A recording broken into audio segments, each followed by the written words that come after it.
Okay. Again, we're going to use the same rules for option selection. We're going to go from the 30 days to 60-day expiration range. We're going to choose a strike that equals your stop. Again, that's going to be somewhat flexible, and you should choose a 75 to 85 delta option. So, for this example, we would have selected the July 116 puts. Warner asks, how did you arrive at the 52.92 margin investment? Okay. If we take the $105 price of the stock, the initial margin is going to be 50%, at least 50%, but for this particular example, it's 50%. So 50%, 105.84 times the 100 shares is 10,584. 50% margin requirement, we just divide that by 2 and get $5,292. Okay? All right, so we select the July 116 puts. And again, this is a situation where the strike happens to match our stop price. In this case, we had 56 days to expiration. Remember, the alert was in May. So we're going to choose the July option. It has 75 deltas. And we're going to use 32% implied volatility this time. Now, why did I use 32% volatility this time? Because this was at the end of a long run-up. Volatility had been subdued for quite some time. It hadn't really taken off yet. Could you explain how delta is determined? Well, Nicholas, the delta is determined by the option model based on the inputs that are used. So if you change inputs, the delta will change. Okay? If, for example, this had been a significantly lower volatility, say like 20%, we might have been able to use the July 115 puts instead. They might have been able to fulfill the criteria. If volatility was significantly higher, we might have to use the July 117 or the July 118 puts. So the calculation of the delta through the option model, again, those are very technical questions and are the kind of thing that we address in GPS. But I want to stay focused on the strategies themselves. There you go. Tim has a good answer there, Nicholas. You don't figure out the delta yourself. The trading platform, using whatever model that they use, will tell you what the option delta is for each strike. All right. So with the stock at 105.84, the July 116 puts, we're trading at $12. We're going to buy one, which is 100 contracts, so our investment will be $1,200. Now, unfortunately, it's a little over what our real risk parameter is, because remember, it's 1% of the $100,000. But we saw that before, even if the stop would be triggered, the put's likely to have some value, so hopefully we'll be able to recover some of that. And if you take 21 days off the value of the time to expiration, again, that's 3 weeks into the trade type of thing, and you would have been stopped out on the trade at 116. The July 116 puts would have had a value of around $3.86. So if you sold them out right there due to your stock stop trigger, you would have been able to keep it under $1,000.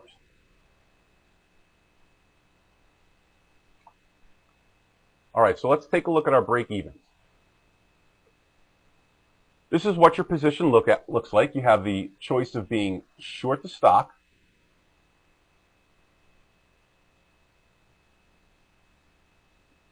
or long the put option, the 116 put. Surgeon Sue asks, why do you choose strike equals stop price? Well, that's a good reference point. It's not, like I said, that's a flexible one, because what you really need to accomplish is that your delta exposure. You want to maximize your exposure to price movement. So you might have to adjust slightly, but if you look first at the strike price that is equal to your stop price, you're probably going to be pretty close to the proper delta. If not, you may need to move up in strike for a put or down in strike for a call to achieve the proper delta exposure.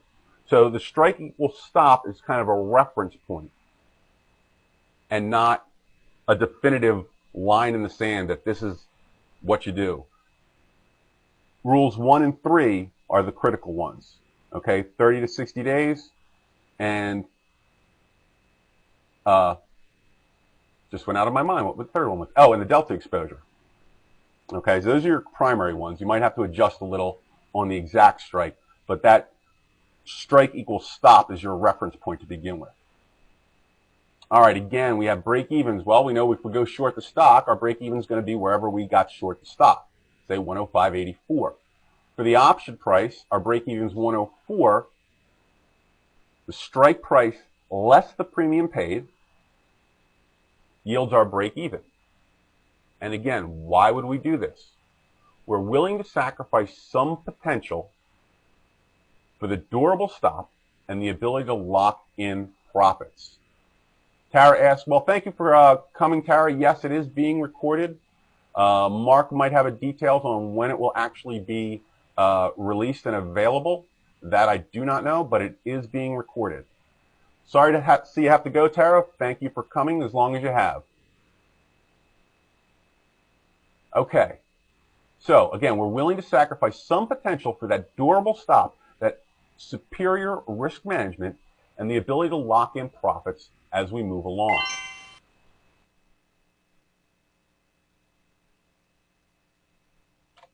So, on this situation here, we had our trade entry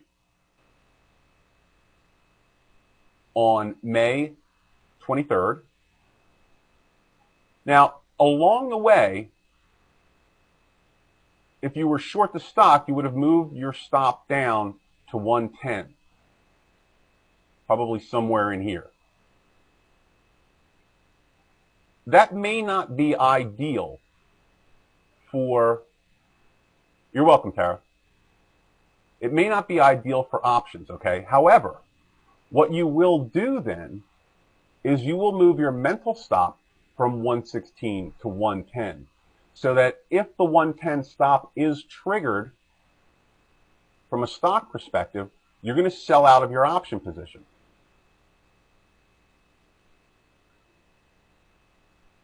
Based on what happened, this big drawdown here on July 2nd was probably your best opportunity to roll. So in this case, we're going to look at the August options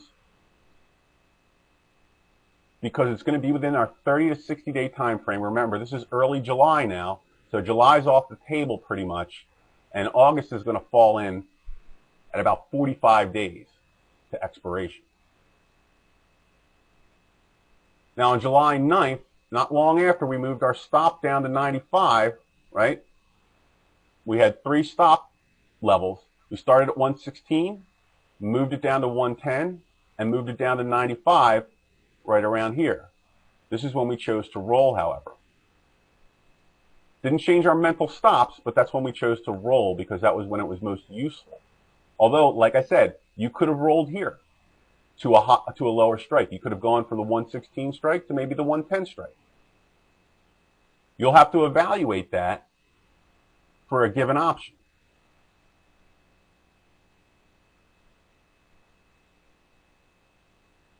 All right, let me just catch up on the questions here.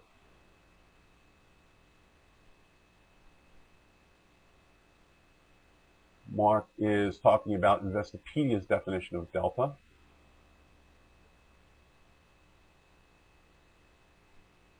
Right, put option deltas are negative, right? When you're long a put, you're carrying similar exposure to being short the stock. So the 104 puts, the August 104 puts here, have 76 deltas. They're short deltas because we're talking about a put.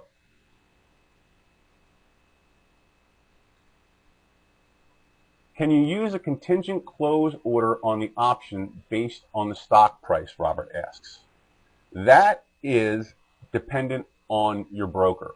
It is possible that they might offer that, but some of the conversations that I've had with my broker would suggest that I don't want to trust them with that. Your call. You may be able to do it depending on your broker, but you're probably better off doing it yourself, right? Because this is really about making sure that you're able to manage your own money. Richard points out that I put the wrong option on the chart. It is the August 104s. I wrote July 104s. Poor editing on my part. Thanks for pointing that out, Richard. So we are going to use the August 104s because that roll is going to be the one that's within our time frame. If we roll down to the July 104s, right, we only have on July 2nd maybe half a dozen days till your to expiration. So that wouldn't fit the criteria of riding the trend. Yeah, Chalmers states the broker is not your friend. So true. Okay. So in this roll, we're going to sell the July 116 puts with the stock around 95, which we see it kind of penetrated that level. So we had plenty of time to execute this roll. At $23, that would be the value of the 116 put. And we're going to buy the August 104 puts for $12.64. Now, a couple days later, our 95 stop got triggered.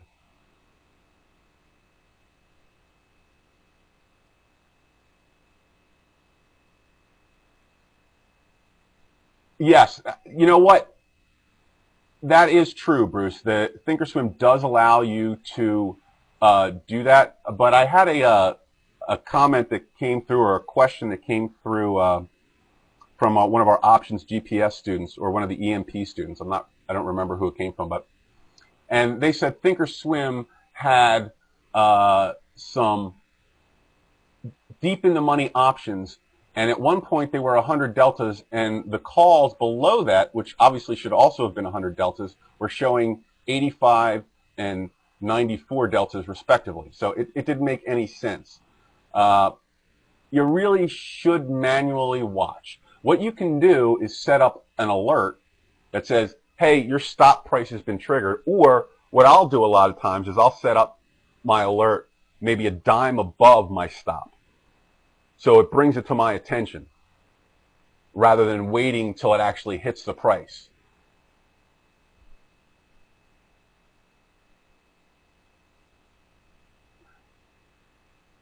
Michael S., does your investing platform give you the delta? It should if they have a decent options program. That's like, delta's like Greek number 1 for options, so they should give you that. Tony from California, I guess that's Tony CA. When you roll, do you sell and buy back immediately, or do you buy when stochastics are favorable? Okay.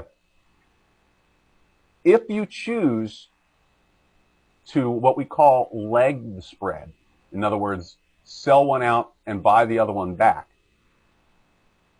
you will face some risk in the stock because you're out. You may get a worse price, or you may get a better price. So if you're confident in your technicals, then you might want to kind of leg into it. But generally for the, really, Scottrade doesn't give the deltas? Good Lord. That's sad. I don't have anything else to say about that, Michael. Yeah, you can leg the spread, but the idea here is really to try and stay in it and not give up anything. You have the potential to get a little more out of it, but you also have the potential to lose a little more. In other words, if you try and leg the spread and you sold the July 116 puts for $23 to close down that part of the position, and you ended up paying $13 or $13.50 for the AUG 104 puts, You're not keeping your risk in line. The whole idea with rolling is to maintain your exposure and keep that risk in line. So yes, you can leg it. Generally, I think you're probably going to be better off if you just do it as a spread. But again, it's up to you. You have to understand what your risk parameters are and go from there.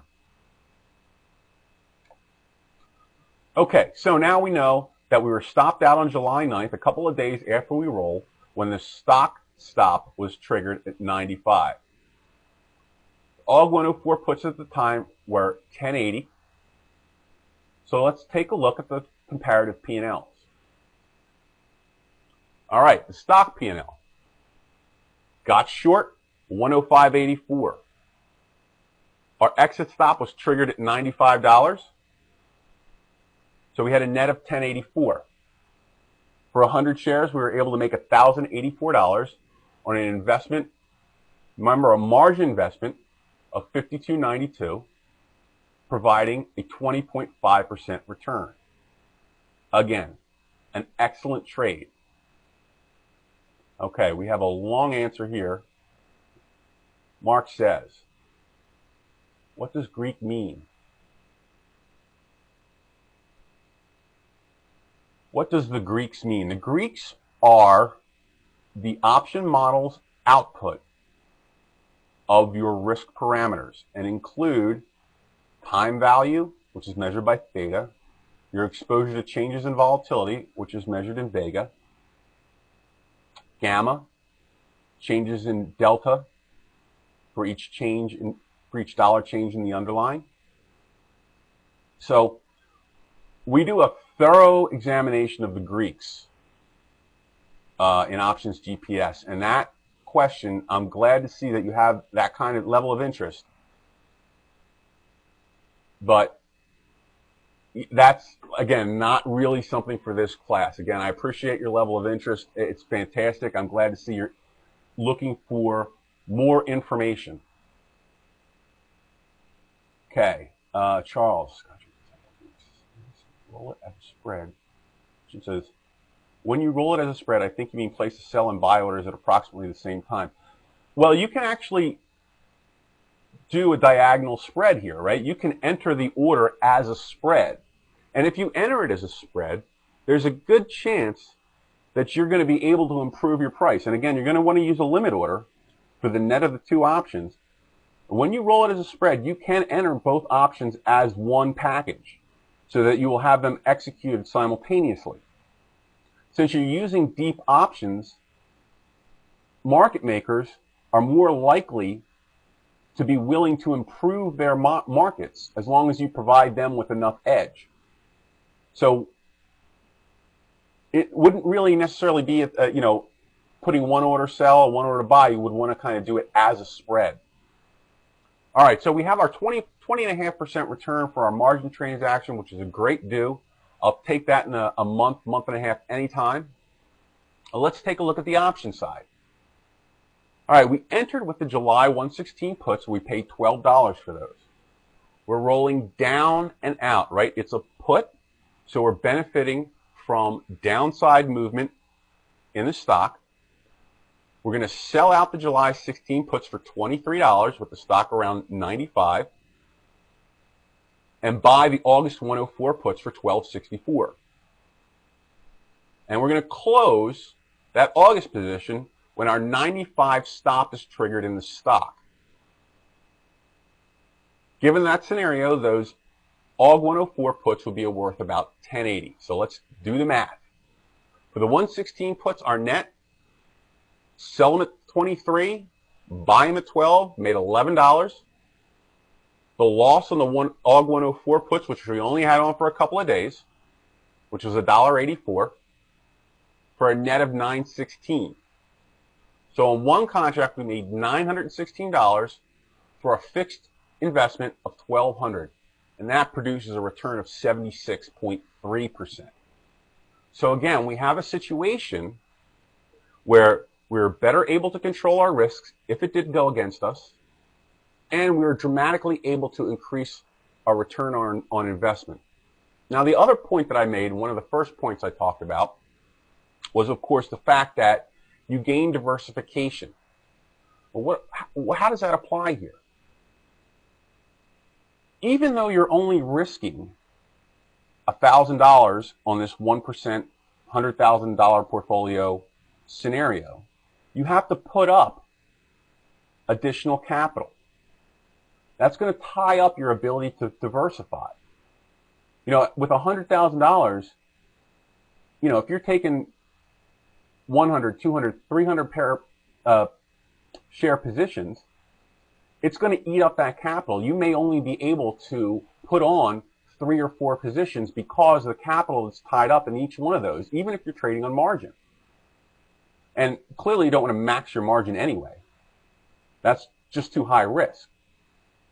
With options, you have a fixed value. And when you buy options, you can't buy them on margin. You have to pay cash for them.